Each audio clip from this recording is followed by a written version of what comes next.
De um lado, o crescimento da atuação de facções criminosas. De outro, um Estado que se nega a cumprir o papel de proteger os povos tradicionais e a floresta. Uma receita que transformou a Amazônia em uma região conflagrada. A reportagem é de Murilo Pajola, do Brasil de Fato.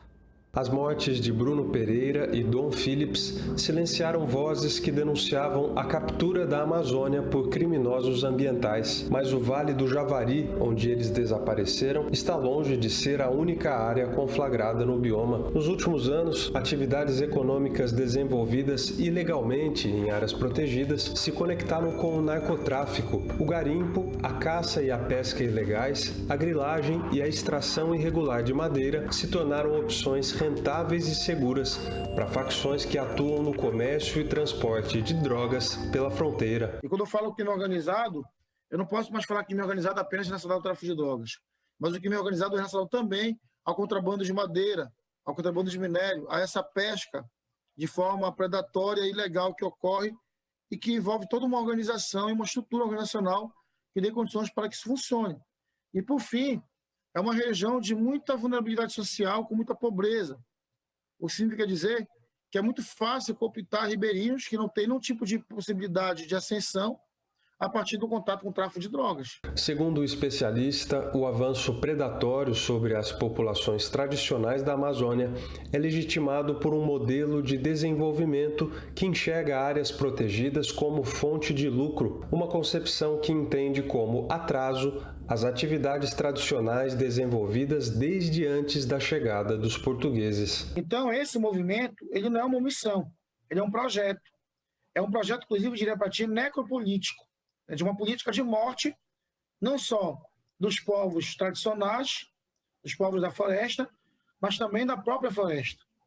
Porque quando tu destrói a natureza, tem uma morte ali que é uma morte simbólica, uma morte cultural, uma morte espiritual desses povos que dependem dessa floresta. Esse modelo de desenvolvimento que abriu as portas da Amazônia ao crime ambiental tem como contrapartida um Estado mínimo que abriu mão das obrigações constitucionais de proteger os indígenas e suas terras. Um exemplo é o desmonte da FUNAI, a Fundação Nacional do Índio. Um dossiê produzido com a participação de servidores revela como o governo de Jair Bolsonaro subverteu a missão institucional do órgão, que seria a de fazer valer os direitos dos povos indígenas sobre suas terras. Foi por isso que o indigenista da FUNAI, Bruno Pereira, se licenciou do órgão. Ele foi morto cumprindo o dever que seria do Estado em uma região abandonada pelas autoridades de segurança. A gente tem que se perguntar quais são os mecanismos que estão permitindo o avanço dessas atividades. E aí a gente fala tanto da morosidade do Estado em responder, como das escolhas políticas de não atender determinadas denúncias, como das escolhas políticas de criar entraves para que a fiscalização ocorra como deveria, como da atuação de pessoas ocupando cargos em posições de responder a esse problema e, na verdade, acabam promovendo, ajudando a promover os atos ilícitos. Então, essas são algumas das perguntas que a gente deve se fazer, ao invés de ficar apenas repetindo que determinada região é uma terra sem lei.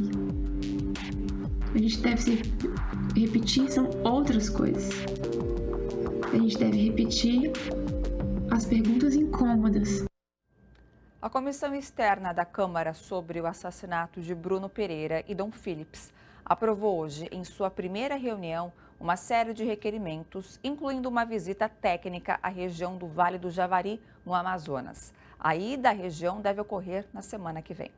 O grupo também aprovou a realização de audiências públicas com integrantes do governo, como o presidente da FUNAI, o delegado da Polícia Federal, Marcelo Augusto Xavier da Silva, e com especialistas, lideranças indígenas e familiares das vítimas.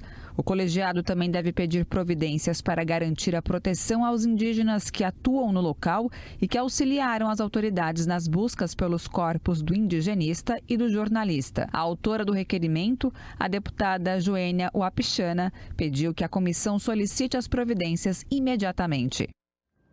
Desde setembro do ano passado, autoridades federais de segurança já haviam recebido pelo menos 6 ofícios da Univaja sobre a ação de criminosos. Os grupos denunciados pela União dos Povos Indígenas do Vale do Javari se dedicam à caça e pesca ilegais.